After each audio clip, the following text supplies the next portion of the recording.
son sein se trouve une grande ferme, très grande ferme d'une 60aine d'hectares, avec une piscine privée, des tableaux en tout genre exposés un petit peu partout.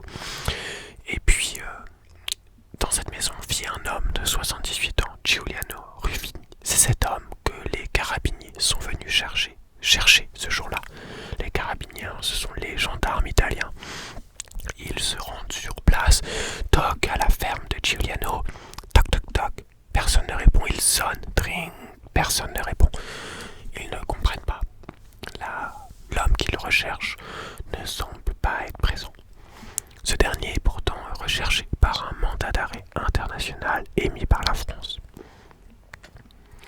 Un petit peu plus tard, eh bien, Giuliano se rit d'eux.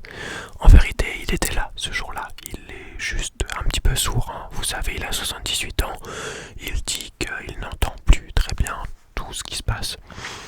Alors, quelques jours plus tard, après que les carabiniers soient venus, il se rend de lui-même à la police de son pays.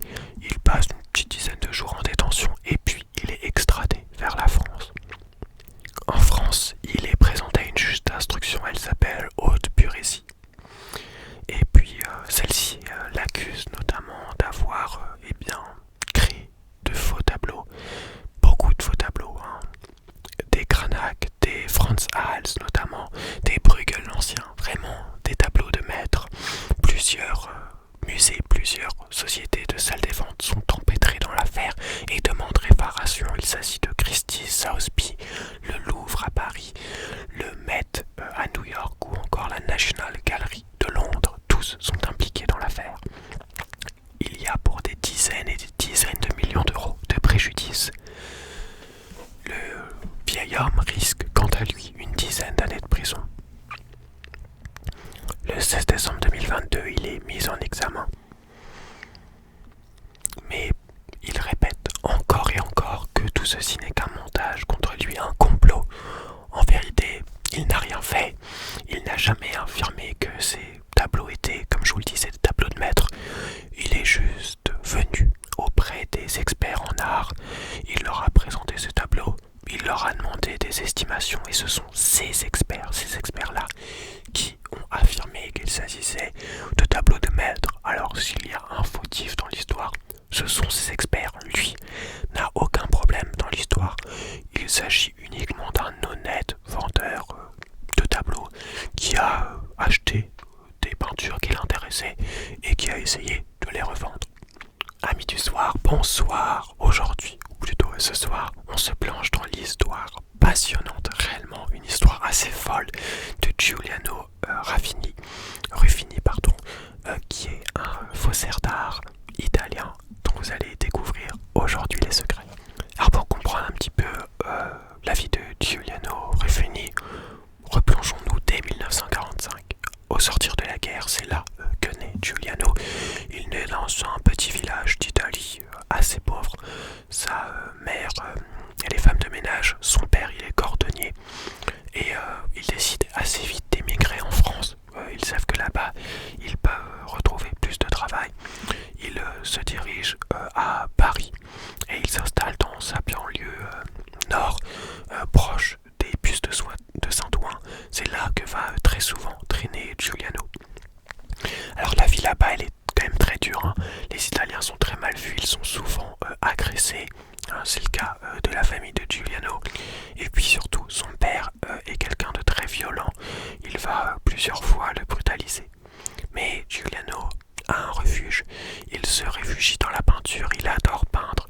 Ce qu'il préfère en fait, c'est retourner en Italie, hein, ça lui arrive, pour aller voir la famille de ses parents rester là-bas.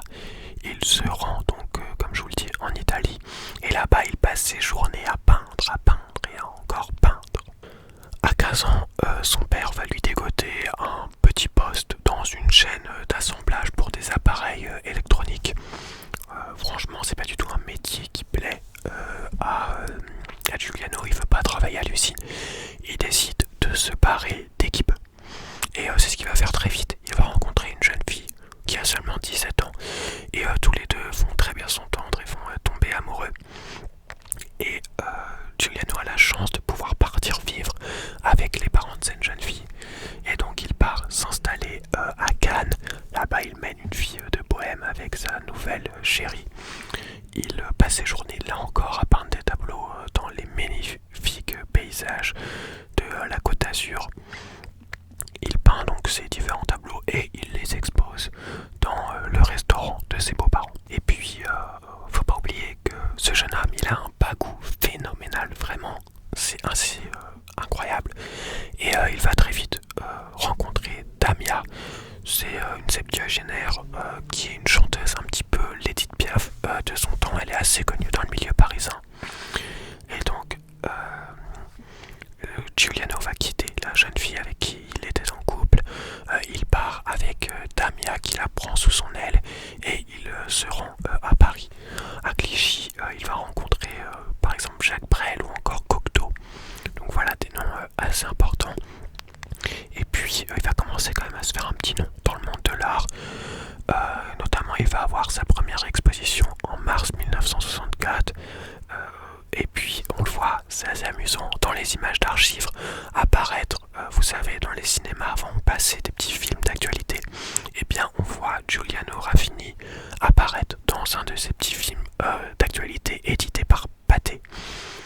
Il mène alors une vie de playboy, il enchaîne les conquêtes et surtout il n'hésite pas à cramer son argent dans tout ce qui se passe. Bijoux, parfums, marques de luxe et puis surtout les voitures. La suite de sa vie, eh bien, il va la passer un petit peu à traverser le monde. Bon, à ses dépens, on va dire, hein, d'une certaine manière, puisque Giuliano a un rêve, c'est de devenir acteur. Enfin, c'est pas vraiment son rêve, c'est plutôt le rêve de ses amis. Ses amis qui lui répètent à longueur de journée: regarde ton bagou, tu devrais être acteur, non? Alors Giuliano, il accepte et puis il part à Rome. Là-bas, il va rencontrer différents producteurs, mais personne n'accepte de le prendre sous son aile et d'en faire un acteur. Il va travailler encore dans une boutique d'antiquités, mais il ne parvient pas à bien gagner sa vie. Et à présent, il est SDF. Il décide de partir en Australie pour essayer de se refaire une nouvelle vie. Là-bas, il va travailler comme commis de cuisine, donc dans le bateau, et puis sur terre. Ensuite, il va travailler dans une galerie d'art. Il va ensuite partir en Nouvelle-Calédonie, se retrouver au Brésil et finalement, il retourne en France, à Paris. Là-bas, il va encore jouer d'une chance assez phénoménale. Voilà, un beau soir, il se promène sur les Champs-Élysées et puis une jeune femme l'interpelle. Monsieur, vous auriez du feu pour allumer ma cigarette?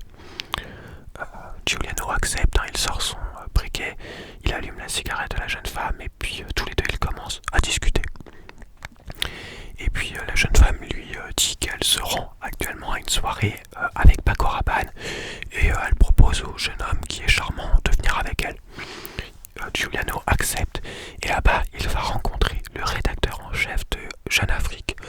Voilà, un journal assez important à l'époque. Et donc ça va lui offrir une nouvelle opportunité. Il devient journaliste. Il va travailler quelque temps à Paris et puis il va rester un bon moment à Abidjan en Côte d'Ivoire. Voilà. Là-bas il va peut-être un peu enlever son rôle de journaliste pour surtout devenir maquettiste et puis iconographe et dessinateur, hein, bien sûr. On voit quand même que dans tout ce que je vous ai dit, tous ces voyages et tout ça, l'art est quand même un élément très important et qui revient toujours au centre. Alors au bout d'un moment il décide de revenir à Paris et là-bas il va retrouver un de ses amis, Gérard Majax. Ils se connaissent tous les deux depuis longtemps, hein. Vous connaissez sans doute Gérard Majax, hein, c'est un célèbre magicien. À l'époque il est peut-être un petit peu moins connu, mais Gérard, il a envie de faire rencontrer quelqu'un à Giuliano. Il connaît une jeune femme, André Bory. Cette dernière, c'est une riche héritière, hein. Son père, qui s'appelle lui aussi André Bory, travaille dans le BTP. Il est notamment à l'origine d'une des sociétés qui a travaillé sur l'exploitation et la construction du tunnel du Mont Blanc. Donc voilà, vous voyez, quelque chose de très important. Et donc André et Giuliano vont se rencontrer et vont super bien s'entendre, hein. Ils vont se marier et s'installer sur la Côte d'Azur. Petit événement qui paraît anodin mais qu'il convient de retenir quand même,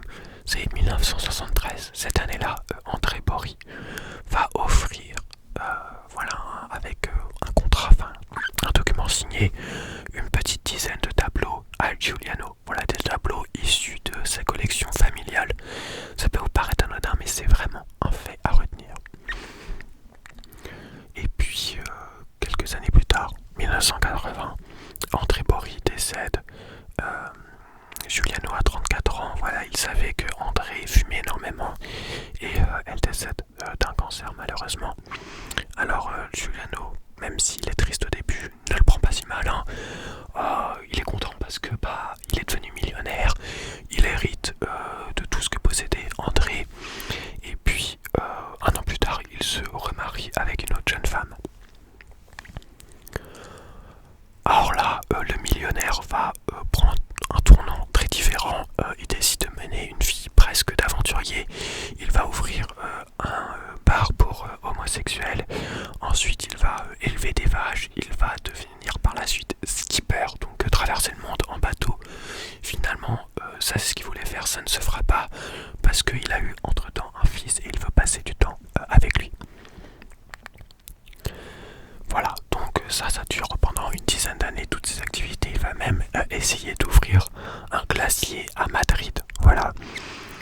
Mais en parallèle de tout ça, il y a une constante qui revient, c'est l'art. Parce que Giuliano, il aime chiner dans les brocantes, les vides-greniers. Il aime aussi se rendre en salle des ventes aux enchères, hein, bien sûr, pour acheter des tableaux. Son premier gros coup, il le fait en 1992. Il achète une étude du Christ. Cette étude du Christ, donc un tableau, il lui coûte 3000 €. Il le fait expertiser. Et en réalité, il s'agirait d'une œuvre d'Antonio da Correggio qui, 5 ans plus tard, est vendue aux enchères 180 000 €. Une sacrée plus-value. Allez, 2003, on reprend les mêmes et on recommence. Il achète en brocante un tout petit tableau, vraiment minuscule, hein. C'est une représentation d'un papillon. Pourquoi est-ce qu'il l'achète? Parce qu'il a vu une signature en dessous du tableau, Corte 1704. Voilà, le tableau il l'achète 150 €, il le fait restaurer puis expertiser. Et il s'avère que c'est un tableau de Corte, donc un grand peintre hollandais qui sera vendu 240 000 €. Il continue d'acquérir ces tableaux un petit peu. Lui, il dit être passionné d'art, hein, adorer l'art. Et voilà, les tableaux, il les collectionne pour lui. Mais en réalité, on sent quand même que son intérêt est de se faire de l'argent, hein. Vous voyez bien, les tableaux, il les achète, il fait des paris sur l'avenir. Tout ceci est bien bizarre. Et puis arrive la première affaire assez étonnante. Il va acheter un tableau qui se nomme Attaque d'un couple de paysans par des brigands. Et puis il le vend auprès d'un hôtel au début des années 2000. Il le vend 240 000 €, là plus de 240 000 €. Là encore, il se fait une énorme plus-value. Mais un petit grain de sable vient enrayer la machine. Le couple qui a acheté le tableau décide de le confier à la restauration à un ami de confiance, un restaurateur qu'ils connaissent. Et celui-ci s'avoue très étonné. Sur la toile, il retrouve des pigments très récents, hein, qui ne peuvent pas dater du tableau, hein. Le tableau a été peint par Bruegel le Jeune, donc pendant la Renaissance. Et les pigments qu'il retrouve sur la toile ne peuvent pas dater des années de Bruegel le Jeune. C'est tout simplement impossible. Et donc, finalement, la vente est annulée par la justice qui accuse Giuliano de faux. Finalement, le jeune homme s'en sort bien, il dénonce un complot et il va réussir à revendre l'œuvre 7000 € à un antiquaire à Rome. Cette fois-ci, il ne vend pas le tableau comme un Bruegel le Jeune, mais comme un tableau à la façon de Bruegel le Jeune. La nuance est importante. Puis quelques années plus tard, le tableau sera revendu 104 000 € aux enchères. Cette fois, un nouvel expert a examiné le bois sur lequel a été peint le tableau et il a estimé qu'il datait des années 1500 à peu près. Et donc ce tableau était effectivement un Bruegel le Jeune. Voilà, ce qui est important de comprendre, c'est que l'analyse en fait des tableaux est très compliquée. Est-ce que c'est un vrai tableau? Est-ce que c'est un faux? Il y a plein de méthodes qui existent, mais aucune ne permet de donner à 100% des vérités sur les tableaux. Et donc voilà, on se retrouve dans une situation assez spéciale où on ne sait pas finalement ce que veut vraiment Giuliano Ruffini. Est-il un faussaire ou est-il un honnête homme? Avec toutes ces histoires, il commence quand même à se faire un paquet d'ennemis, notamment parce que il est assez mal vu dans l'histoire chez les antiquaires. Il a des méthodes entre guillemets violentes. Il passe par des intermédiaires, il a beaucoup de coups de sang, des méthodes peu orthodoxes, il est assez désagréable. Par contre, quand on lui parle d'argent, là il devient très agréable. Et donc il est mal aimé.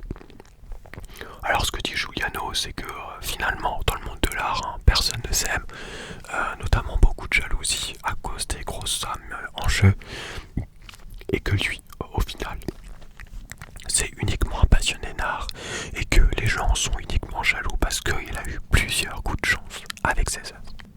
Et puis le temps passe, et le 26 mai 2014, tout s'arrête. L'Office central de lutte contre le trafic des biens culturels, l'OCPC, qui œuvre à Nanterre, qui fait partie de la police française, reçoit une lettre. Cette lettre, elle est assez spéciale, elle est sur 2 pages, des caractères très serrés, énormément de fautes d'orthographe, des fautes de syntaxe, mais elle met directement Giuliano Ruffini en accusation. Je cite: depuis quelque temps, un nom revient souvent dans le milieu de l'art à propos des gens dont il faut se méfier car lié à une activité de faussaire. Giuliano Ruffini.